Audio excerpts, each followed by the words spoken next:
Greetings, construction cost estimating. In this video, I'm going to discuss wood wall framing. We've already seen a video on framing floor systems, and now we are going to move up into wall framing. We'll be referring to our D'Agostino textbook, and we will be discussing how to read wood framing plans. We'll continue with that, of course, terminology, materials, measurements, and the construction documents. Okay, so we are working with platform framing. We have gotten up, we have our foundation here, our sill, joists, rim board, or joist header perhaps it's called, again, and here's our plywood. So in our first video we got up to the floor structure. Again, just to reiterate, very important that especially when it comes to framing, there are a lot of regional differences when it comes to terminology. So terms I use might not completely agree with what the book has, might not agree with some of these diagrams that I have found. Okay, so exterior and interior walls have different finish materials, therefore they must be estimated separately. Okay, so for our purposes, we're only going to be discussing the wood framing, but often when creating quantity takeoffs for houses, you want to determine also, obviously, and we will be doing this for our project, we want to determine how much drywall is needed within the house. So for that reason alone, we want to keep track of interior partitions that are going to have drywall on both sides, as opposed to exterior walls that have drywall only on one side. Also, a pretty obvious difference is now our exterior walls, at least in our region by code, are 2x6 to get the proper amount of insulation. Typically, interior partitions are 2x4s. So we want to separate the interior and the exterior. Okay. Exterior walls consist of the sole plate or the bottom plate, studs, double plates, headers, and finish materials. Okay. Let's see if I could just maybe, I can't stretch that any bigger. Let's see if I can zoom in a notch. Whoops. I'm going to see if I can move here a little bit. Okay. All right, so here we are. So here we have a 2x4 bottom plate, a single bottom plate, often called the sole plate as well. I call them bottom plates. We have our vertical studs, obviously, and at the top we have a double top plate, all right? Always double at the top. And that is because if this plate extends to the bottom plate here, the bottom of the two plates extends to the far outside in this direction, then the top plate on this side would extend to the far side in that direction, and that would help lock them in. So it provides a lot of important rigidity for the walls. We have corner studs, and we'll talk more about that. Those have to be tripled, or there are different variations, and we'll look at that. But those are built up because we have to support drywall coming in from all directions. Of course, there's our window, we call the rough opening. Sheathing is on the outside, wall studs at some particular distance from each other on center, of course. And that is all we see there. And headers are not called out, but there they are. We'll talk about the variety of studs within a window as well. Okay, so that's a pretty good diagram there. Let's just zoom back and let me recenter myself here. Okay. All right, moving on. All right, plates. So most common single bottom and double top, as I just discussed. The plate thicknesses, of course, match the walls. For our project, they'll be 2x6s, whatever they are. Sometimes, so interior ones, again, would be 2x4s. Maybe a plumbing wall is actually a 2x8 if it has, or a particular wall might have ductwork in it. Could be 2x8s. Could be bigger. So whatever the studs are, that's what the plates are. If the walls sit on a concrete slab, then the bottom sole plate should be pressure treated. All right, and that is not the case with our project. So just like our project that we've been reviewing, we are up on a platform already. But if we had a slab on grade situation, we would have pressure treated down the bottom. All right, so there's our header. Okay, so this is important. So this is a load-bearing header actually, and here's a non-load-bearing header. Okay, so these are built up, and we'll see some details of those, I suspect. And here's just a simple non-load-bearing one. It's kind of suspicious in this diagram that they're both in the same wall right next to each other. If one's load-bearing, the other would typically be load-bearing as well. So this is just for illustration purposes, I believe. And then, yes, so these are called cripple studs, the ones that fall beneath. So we want to maintain our 16 inches on center. This is a good diagram to explain that. So the 48 inches would refer probably to the plywood, right? Our plywood is 4 by 8 feet. So if they were standing the plywood up, they're saying that this is where it would go, just like that. And we want to have it, we need a stud on each side to catch the nails. And then we would have our next sheet of plywood sharing that stud. And we count over 48 inches, and lo and behold, there's a door in the way. So that's why we need to put in these pieces at the top.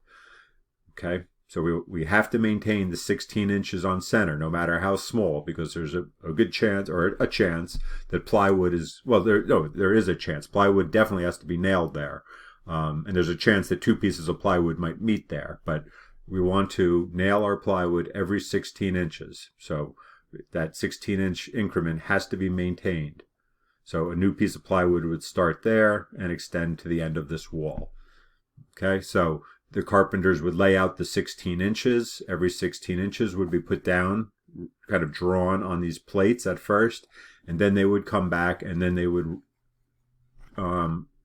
write down or indicate with pencil on the plates where the doors and openings are. But regardless, those 16-inch increments will have to carry straight through above doors and above and below windows. Okay? And that is that. Okay. All right, so preliminary estimating steps. So once we determine our perimeter, and that has been determined for our, in this particular example, is the same example from the textbook. And again, for our project, let's just move to our project quickly. And let me zoom in a little bit here. I'll flip back between the two. I don't know why I can't move this thing. There we go. Let me just get this thing centered up a little bit. That's as far as I can move. All right, I will circle back. I will fix this when I have to. So, have we determined the perimeter of this project? So we're going to ignore the porches and the garage. We will, let's make a comment here. So our perimeter will be over, up, over, down this wall, in, over. So there's a couple jogs here that we know. We're not exactly sure of those distances. So this is our perimeter. And did we determine this? Not exactly. We determined some the joist headers along these walls that all run parallel to each other. Oh, we did. We determined the sill plate. I'm sorry. Yes. We determined the perimeter plate that goes all the way around here. So in our case, that pressure-treated plate is the same exact dimension as the plates above it. Yes, so we did determine this, okay? So we should have counted up all of these dimensions to get us around there. Up there, over, that distance, across the back, right there, 12. This number is off the screen right now, and this number gets us across the garage. I know there are a couple extra jogs in there you have to determine. There was a number for this length right there. Down a little bit, number right there, and over. Okay, so same perimeter, and yes, we did determine it when we figured out the sole plate, or the bottom plate that, sill plate, I'm sorry, the sill plate that connects, that sits on the foundation. So same number, right? Let me go back to here. So whatever that number is, this is the same for the exterior wall, okay? So multiply the linear feet of the wall times the number of plates required. So we are going to go with triple plates for ours. So it'll be that same number times 3. Okay, so that's quite easy.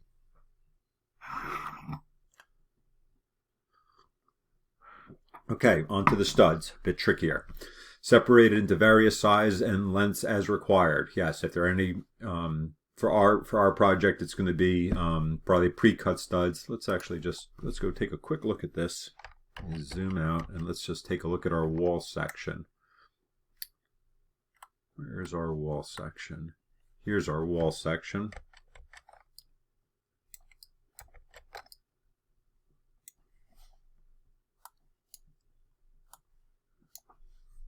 A little closer yet. All right, that's as close as I could get. And I really can't see that. Why can't I get in a little closer? There we go. Okay, better. Okay, so here's our section. Good. There we go.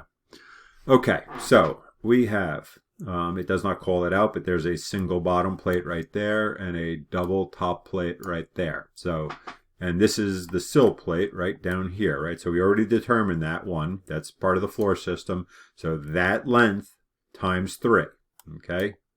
Length times 3 gives us 1, 2, 3 more entire wraps around the house there.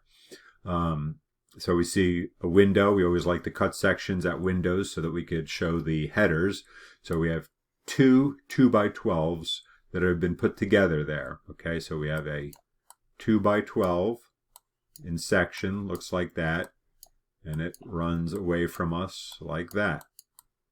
Okay, so that's a 2x12, and then they double it. And then there must be like a plywood spacer, or maybe there's air in there, or insulation could be put in there. But you know, these things are 1.5 inches each thick, so this total thing would just be 3 inches. And well, actually, all right. So this says 2x4s. We could go by 2x4s by code to get the insulation that we need in Pennsylvania. It's 2x6, but let's just stick with the documents and call it 2x4s. So this wall right there is.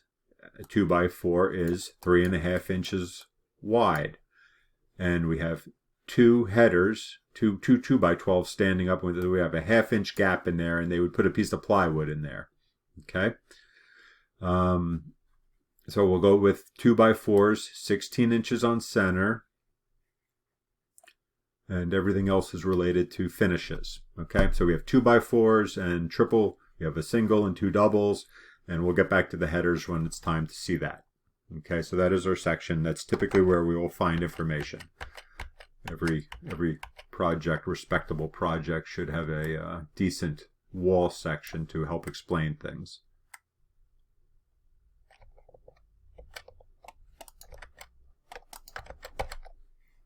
Let's zoom in a little bit more.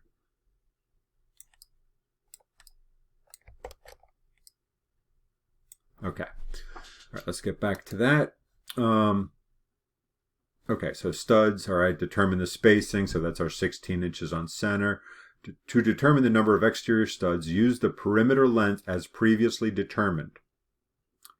Divide the perimeter by the spacing of the studs to determine the number of spaces. Refer to the chart, which we've already become acquainted with, and add 1 stud for the last space. Okay, so just like we worked out the joists, we need a multiplier to determine that, to determine the number. All right, and they are 16 inches on center. So therefore, we will be multiplying the length by 0.75. Okay, so and add 1 at the last space. Okay, so 2 ways to do this. We could do it wall by wall, which is kind of more work, but it's good to keep a record of it. So again, wall A would be there, B, C, D, E, F, G. You get the idea all the way around.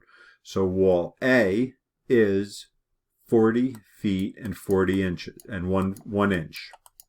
Okay, so let's bring up our calculator. And so our 1 as a decimal is 1 divided by 12, so that's 0.083. So this length is 40 40.803, did I say? 40.0, hold on, I'm sorry, let me just confirm that. Yeah, 0.83. So 40.083 is the length of the wall. And then if the studs are 16 inches on center, we need to multiply that by 0.75. And that tells us that we'll round that up to 31 spaces. Therefore, there are 32 studs. 31 spaces, 32 studs. 31 spaces and 32 studs. Okay, and that's going to take us from here to here. So I think it's always best to do it wall by wall. That's the most thorough. It takes some extra steps. The other way to do it would be to if you just tallied up all these numbers, dimension 1, they'll call it dimension A, B, C, D. So we're talking about 1 wall, 2 walls, 3, 4, 5, 6, 7, 8, 9, 10, 11, 12, 13, 14 walls. So there are a total of 14 walls. So if you were it's really your call as to how this would be done. You could either even if I do it this way, what I would still do, I would keep track. I would say these are the walls, 1, 2, 3, all the way down to 13, 14. I would list all of those dimensions, 40.0825, 08, keep forgetting my numbers, 083, and I would list them all out so they're nice and clear, add them all up. We get a big number down here, whatever that would be, somewhere in the realm of 60, I don't know, let's call it 180 feet. Let's pretend that it's 180 feet all the way around. So we haven't done the multiplier yet. Now, if it's 180 feet all the way around, I would say 180 times that 0.75 says that there are 135 spaces. And if there are 14 walls, I would add 14 to that. And then I would say there are 149 studs needed. So you have to add an additional stud for every wall, and we have 14 walls. So this might be the easier way with a little less math. Otherwise, you're doing the multiplier 14 times and adding 1 14 times. So lining it all out. The moral of the story is, I think whichever way you do it, I think it's really important to keep track of this. Write down the 14 walls, write down the 14 lengths, so that if you're unsure of something like wall 7, this little thing, I can't figure out what it is, in the note column we put a question mark, and we ask for clarification later, for instance. Okay? So that is how we would do that. And then we get our number of studs. Okay, so it's similar math to the joists. It's just obviously the joists are running a little more. The joists are easier to count because we're just dealing with this wall with the joists. All these walls that run perpendicular to the joists, so the only lengths that we care about. Here we have to deal with every wall, the vertical walls as well. Okay, all right. Okay, so here's his example of how he calculates that. So we have the textbook, and if you want to see his math on this example, it's available on this page. Okay, but there's more pieces to the puzzle, okay? So we have to add extra studs at the corners, wall intersections of 3 places. Corners, wall intersections, and wall openings all need additional studs. All right, so here we are in a corner. There are numerous ways to do this. We'll see a couple. So this is a corner, and the purpose is we need a sheet of drywall on that wall and a sheet of drywall on that wall. So this is allowing for nailing here for that piece, nailing here for that piece, and of course sheathing on the outside. So this corner is going to pick up the exterior sheathing on these sides. So we like a nice strong rigid corner there. This is one common way to build it up. So we always look for opportunities to use cutoff blocking. So if we have scraps, we don't want to waste entire studs in there. Don't want to waste money, don't want to waste wood. And then this could be a full stud. This would be a full stud here. Okay. So at every corner, we're probably going to add 3 studs. Okay. And we'll see if I think it's coming up what that says, if it agrees with what I just said. And then likewise, here we are in an interior T, or wall intersection, we'll call it. Okay. So here we have our exterior wall. Here comes an interior wall butting up to it. So maybe this is a bedroom and maybe this is a bathroom, for instance. And again, we need to attach our drywall, both walls, both corners. So all inside corners need to be solid right there. All right. So again, it looks like 3 studs. Wherever we have an interior partition, hit an exterior wall. All right. Typically, that's how the terminology I use: exterior walls, interior partitions. All right. Here are some variations on corners. All right. So we're going to keep it simple. Let's just see here. Usually made up of 3 studs. That's what we're going to do. All right. There are a variety of ways to do this. This is the one we just looked at. Here's another one. Okay, so some of this has to do with insulating. So here, like this corner, we get no insulation in there. We could, if the carpenters, the framers, have insulation on them, they could stuff that with insulation, but the carpenters usually don't have insulation on. That doesn't arrive till later on the job. So this is most likely going to be a void in your the corner of your house. So here we have 3 studs, but they've set it up in a different configuration and they've got the insulation in there. So that's good. This corner is not going to be as rigid as this one. So, you know, rigidity versus insulation. Here, a little drywall clip. This is the least rigid, and I've never worked with these clips, but they seem a little flimsy to me. Especially for the exterior corner of a house. I don't think I would do this personally. I'm all about saving wood and properly insulating, but I'm also more so about rigidity and proper structure. All right, so here's a traditional corner, no insulation, and then here they call it the California corner, and you can get that insulation in there. But suffice to say, we're going to say 3 studs for each corner. And here, in his example, simple house, 4 corners. Okay. Our house, 1. And inside corners 2, 3, 4, and all the way around. So we have 14 walls. So we have numerous corners all the way around. Whoops. We have about that many corners, right? We have 14 walls. Is it 15 corners? I'm not sure. You count them. Okay. So every corner. All right. Okay. Interior wall intersections. Again, 3 studs. Okay. More variations, different ways. So this is kind of the strongest of them, full studs. That's the 3 studs there.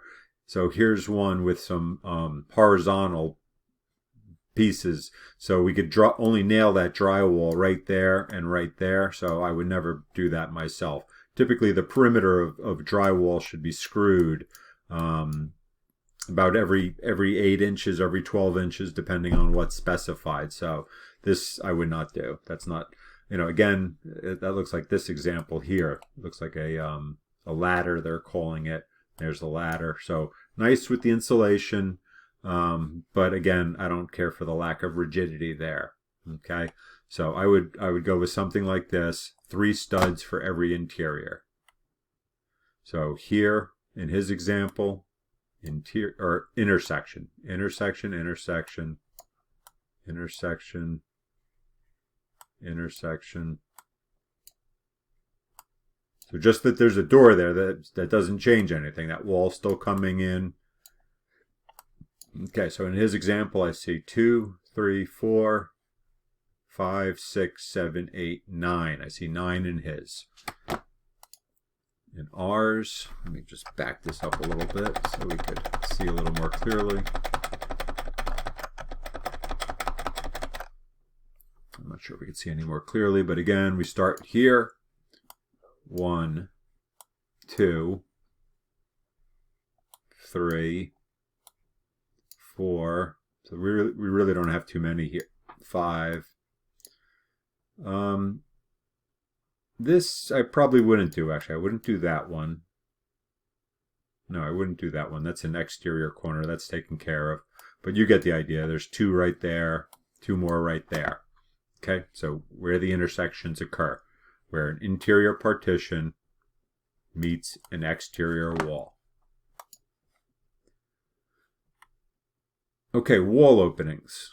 Additional studs and cripples only. All right, so again, we've counted the 16-inch on center coming all the way across. We got that established. And so if we're talking about the 16 inches on center, this is a little, I'm not going to look at this example. This example is a little busy. It calls out all the pieces nice and clearly, but let me just see what's coming up here. Yeah, let's go forward. So this is a good diagram for calling out the pieces. And the point that what I'm looking for is here. Less material when the openings are planned to fit into the modular frame of the building. We don't know if ours were, so let me just make this point first and then we'll talk about it.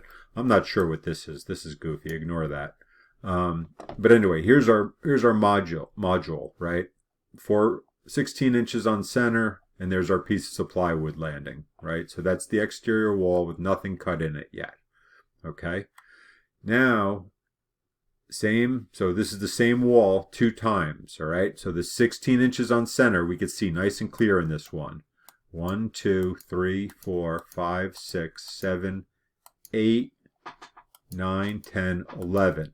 And these right here, these are the joists, the floor joists above. We didn't get to that, but floor joists above sitting directly on those studs. So again, 3, 4, 5, 6, 7, 8, 9, 10, 11.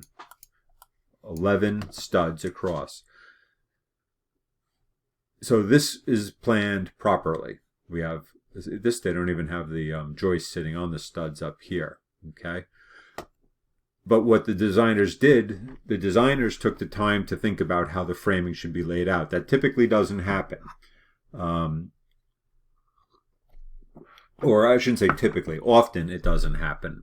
And it's left to the carpenters to figure out how to do it. And the carpenters might just start at the corner and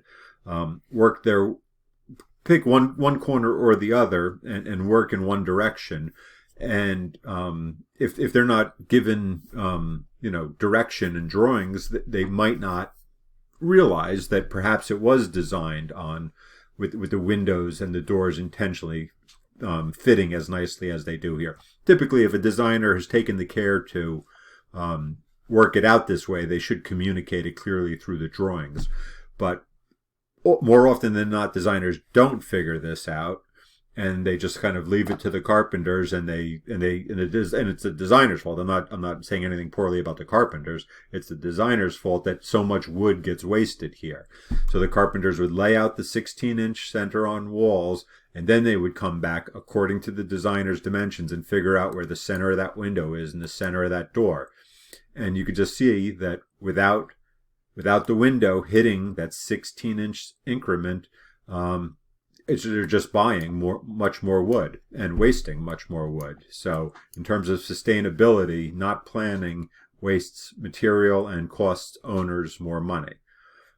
This looks like it's been taken to the extreme where we're not even doubling up our studs here. Right here we have them doubled up, And here we don't even double them up. They should be doubled.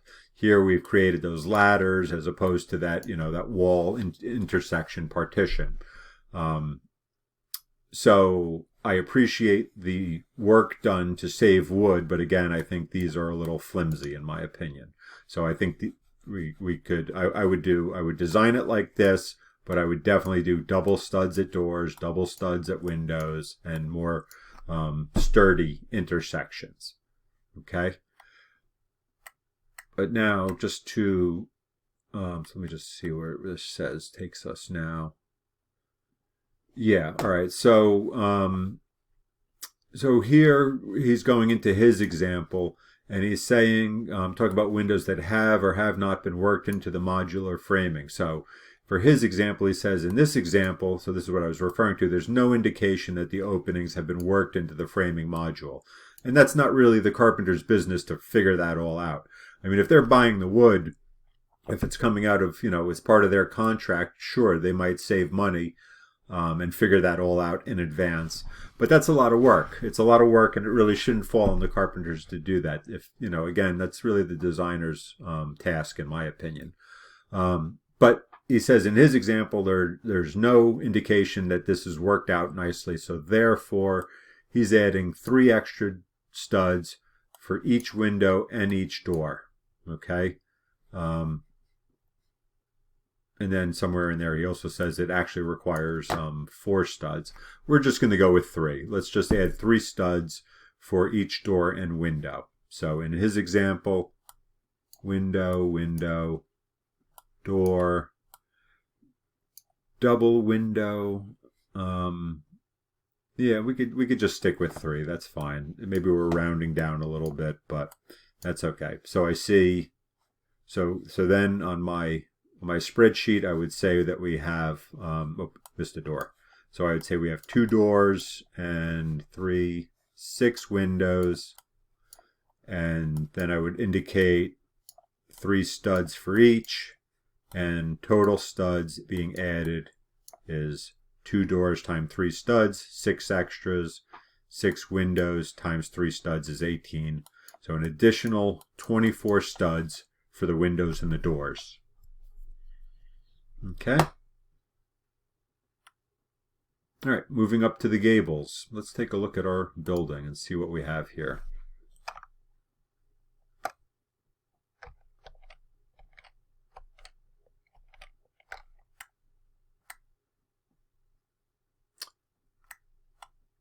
Okay, let's just look a little bit more. All right, so we have numerous gables. So here's our roof plan. Truss. They're not telling us the heights. That's one thing that we're interested in. Where are we going to get our heights from? So I see we have a gable in the front. We'll ignore that gable. Let's ignore that gable too, actually. Let's ignore let's ignore these pieces, all right? So no garage, no porch. Yeah, so let's just simplify this. That's fine. All right, so here's the garage. Ignore that gable. Back porch, ignore that. I'm not sure what's happening right there. What's that line like offset for? All right, so we have like this little double roof here. That doesn't affect us. All right, so we'll cut those pieces off. We'll cut the porch off, and basically what we have is we'll ignore this little step for now. That doesn't really affect us. So we essentially have a pretty neat and easy gable roof like that, right? And it goes back on the other side. Let me just draw that a little nicer for you. Let's draw it like so. Okay, and that's not so much nicer, really. We'll draw it so we could see through it. There, that's a little better. All right.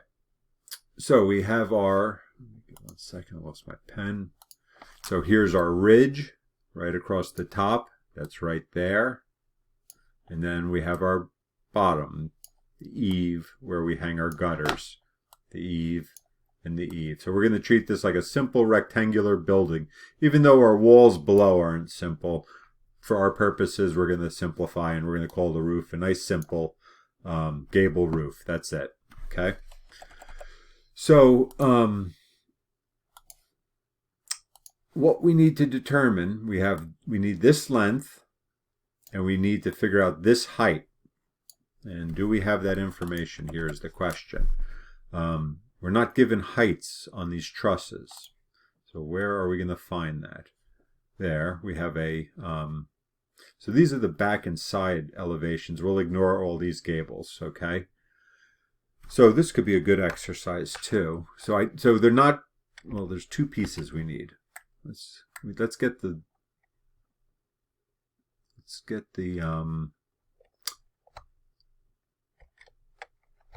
again, we're going to simplify this.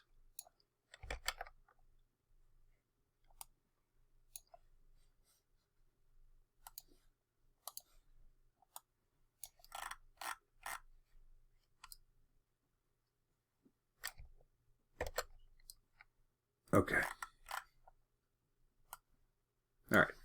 So there's a disconnect. Being that we're simplifying, there's going to be a disconnect between what's going on below and above.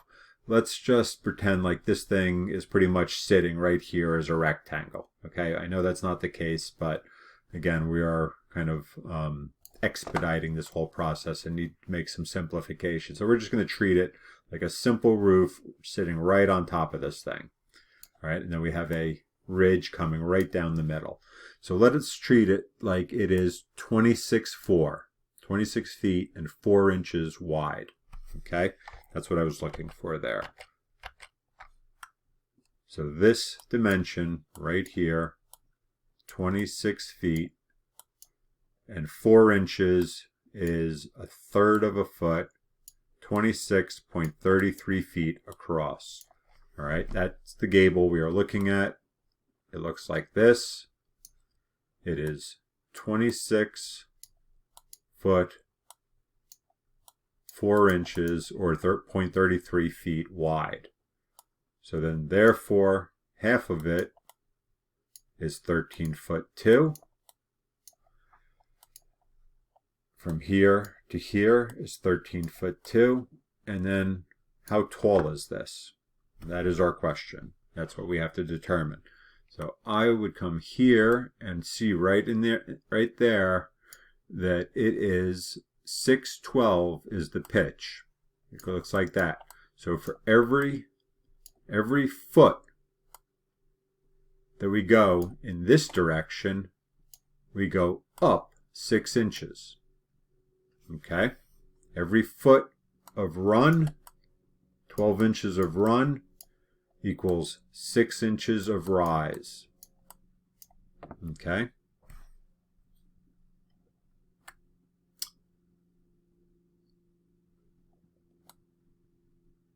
"12 inches of run for 6 inches of rise." Okay? Okay, so so basically the way I would simplify this in my mind mathematically is that for every foot we come over, we go up 1/2 foot. So therefore, if we came over, so basically, whatever distance we come over, we're coming up half. That is the pitch of the roof, 12 and 6, right? It's that simple. So I mean, another version would be 12 and 4. So for every foot we come over, we're going up 1/3 of a foot. There are different ways, obviously, to do this math, but my simple way here is every foot we come over, we come up 1/2 foot. Therefore, to get to the middle of this gable right here, to find the ridge, the height of the ridge, we came over 13 foot 2. So what's half of 13.2? We can bring our calculator back. So 2 inches is 0.16, I believe, right? Is that right? 2 divided by 12, 0.16. So that's 2 inches. So our 13 feet 6.16, all right? So that is the 13.2 taking us over to the middle of the roof. That's how far over we came. And then we go up half that distance. So I would just divide this by 2. And that tells me that the ridge is at 6.6. 6.6. I'd call it 6. Yeah, we could round it. It doesn't matter. At this point, I think it's fine when it comes to buying lumber. I would say that this is 6.6 feet tall. Okay, so let me just see if I can find a little more space here to draw that right here. This is our gable, which we can't see in these pictures. The gable we're talking about is over here on the end. It is, the height is 6.6 feet. Okay. The overall is, what did we say? 2633. 2633. All right, so overall, we're at 2633. Half of that was the 13.16.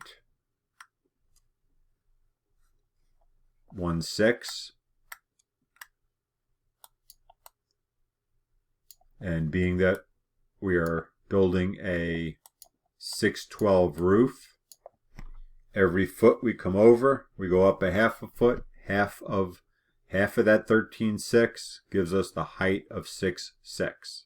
Okay? So, now,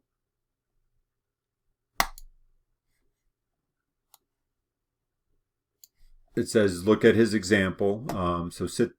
So the gable end studs sit on the top plate, yes, and extend. That should be an extend to the rafter bottom. Okay, so right here is our top plate. They're coming up and going up to the bottom of a rafter. All right, we'll talk about rafters here as well. That should be easy to determine. It's really going to kind of match the joists. Determine the number of studs, similar to the wall studs, same thing. Okay. We have a space factor, multiply by 2. If 2 gables exist, yes, we have 2 gables, and figure out the average height per that example. So that example, page 160 here. So here's his example, and so he has a 3-foot height, comes down to nothing, and he didn't really, I don't think he really showed much. Oh, so he took 2/3 of the height. 2/3 of the height. Okay. So 2/3 of 3 is 2. All right. So that's not bad. 2/3. So for our example, the average height, right? Because we have a tall stud in the middle, and then all our studs get smaller and smaller and smaller. So the average height is 2/3 times 6.6. So 6.6 is the highest. Let's take out our calculator. So 2 divided by 3, that's our 2/3. 0.66 is 2/3. So 2/3 is 0.66. Let's just clear that.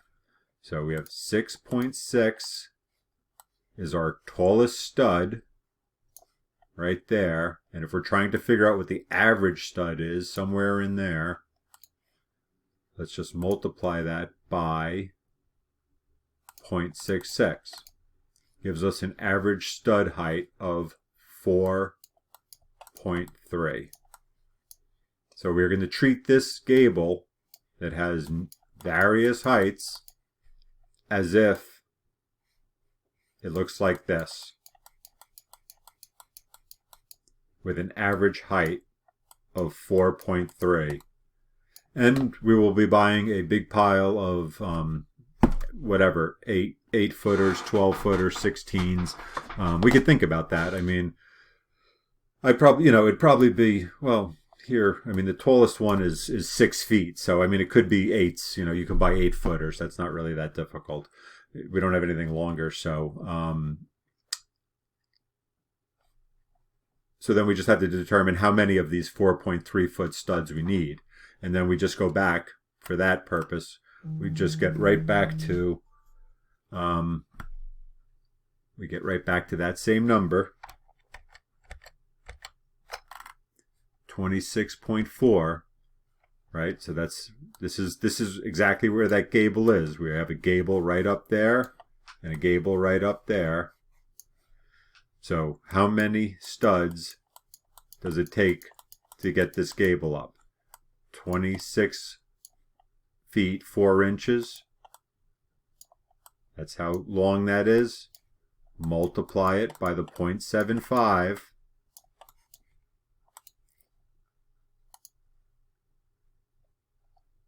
(26 feet and 33 inches) times 0.75 feet. 20 and add 1. So it's 21 studs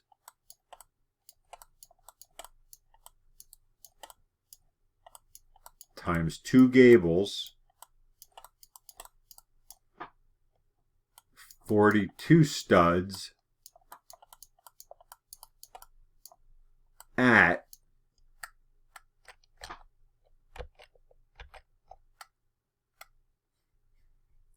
4.3 feet. 4.3 feet. 42 studs at 4.3 feet. 42 studs at 4.3 feet gives us a total, and I did multiply it by 2 gables. So we need 180 linear feet of stud.